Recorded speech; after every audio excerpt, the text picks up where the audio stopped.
Parlons cette fois-ci de la mortalité infantile et maternelle qui persiste en RDC malgré les efforts du gouvernement via donc la couverture santé universelle et les renforcements de capacité des prestataires est cependant nécessaire. Ils sont depuis ce lundi en formation à l'école de santé publique.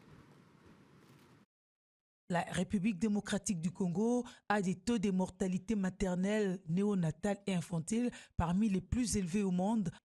L'analyse démontre que l'un des goulots majeurs reste l'insuffisance des compétences de la part des agents de santé, d'où le renforcement des capacités à l'instar de cette formation des sages-femmes et autres prestataires de la prénatalité selon l'approche par compétences en thématique SRMN, lancée ce jour à l'École nationale de santé publique.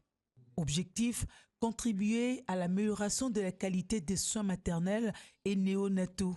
Il y a deux aspects toujours quand nous parlons de couverture santé universelle. Le premier aspect, c'est l'offre de soins. Donc ce que vous trouvez dans l'établissement de soins quand vous allez sur place, ça veut dire des prestataires, des équipements, des médicaments et même l'infrastructure en elle-même. Ça fait partie de ce que nous appelons l'offre. Et la composante la plus importante, c'est bien sûr les prestataires.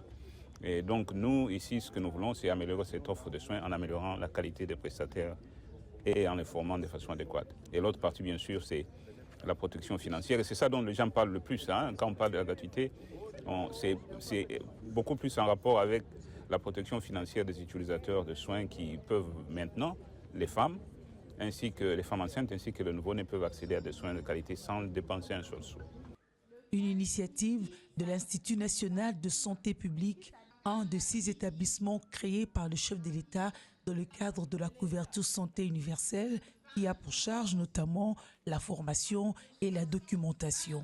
Nous devons améliorer la qualité, la prise en charge des femmes qui partent au jour le jour dans les maternités pour accoucher et éviter les morts des enfants et des femmes qui sont appelés à mettre au monde les enfants. C'est réduire cette situation qui est vraiment populaire et nous voulons mettre fin, réduire jusqu'à presque rendre à zéro. Voilà l'objectif.